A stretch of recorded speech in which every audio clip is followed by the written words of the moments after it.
Hey everybody, welcome to my channel. My name is Brianna, and today I'm going to show you how to do a curved ball throw with a foam dodgeball, particularly a drop curve. I'm going to also go over some tips and tricks and things to keep in mind when you're doing the throw, and hopefully it'll help improve your curve. Let's get started. Okay, so the first thing we're going to start out with is the grip, which is one of the most important things to get the ball to curve. So there's plenty of different ways you can do it, and depending on how you hold the ball is kind of how it will move. So how I do it is I keep my two fingers in the front, I keep them separated, and then I keep my ring and pinky finger towards the back, pushing under the ball, and then my thumbs on the side, and I give myself like a decent amount of space between. So as you can see, kind of looks like that. Some people do it where they like to keep their fingers together but still keep the fingers in the back like this. Some people like to do the crab hand where you keep all four fingers together and squeeze the ball. As long as you don't pinch the ball, it's perfectly legal, and honestly, if you pinch the ball like this, you're not going to get a really good throw off of it. Okay, so the next most important step is releasing the ball. So I'm going to do my normal grip, fingers like that, and I start out, my foot's kind of like angled, and the ball's up, and I'm twisting. And I don't know if you noticed, but my wrist started here, and it finished there, so my thumb is up in the air.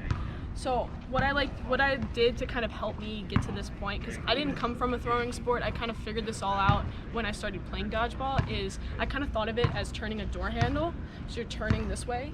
You don't want to do like super exaggerated, or it's not going to be pretty, you're going to hurt yourself, but it's something to keep in mind when you're throwing, to make sure that your wrist is actually moving, because what's really going to propel the ball to curve is the flick of your wrist. Not only the grip, but the flick. So you want to make sure you get that flick in there when you're throwing. So again, I'll kind of do it slow, bringing the ball, starting with my wrist out, and when I release, my thumb is forward and my wrist is out parallel to me, or perpendicular to me. Mm-hmm. So last but not least is the body position and kind of bringing it all together.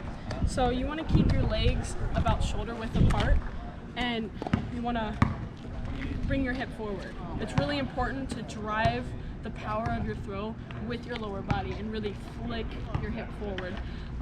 Your hip should come forward before your arm comes forward, or else if your arm is coming with your hip, you're losing all that power you're building from your body. You're using your body to kind of drive that momentum and bring the velocity to your throw. So if we kind of put it all together, got my grip, I got my hand in position, and notice my hip came forward first and then my arm followed. I do that slow. I'm probably gonna let go of the ball on the way down, like just on the way down. In the release, I'd probably let go right here.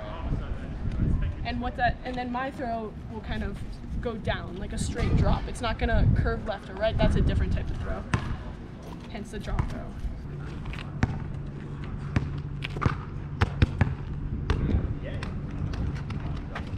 You can kind of see how it drops right down. Again, I'm kind of doing this a little slow, so it's not making it to the ball, but that's okay.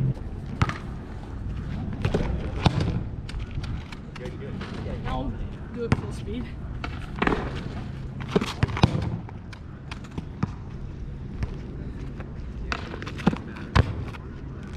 Hit my left toe. This is my left toe. Oh yeah, I was gonna do my left. That's why I told you. That's it for the curve throw. I hope you enjoyed this video. At the end of the day, it just takes practice and going out there and doing it. Take the suggestions I gave, but also feel free to experiment. There's so many different ways you can throw a curveball. So if you enjoyed this video, give me a like, drop a comment, let me know anything you thought I could improve on, or any suggestions for future videos. This is my first one, so I'm figuring it out. And don't forget to subscribe. I'll be posting videos weekly.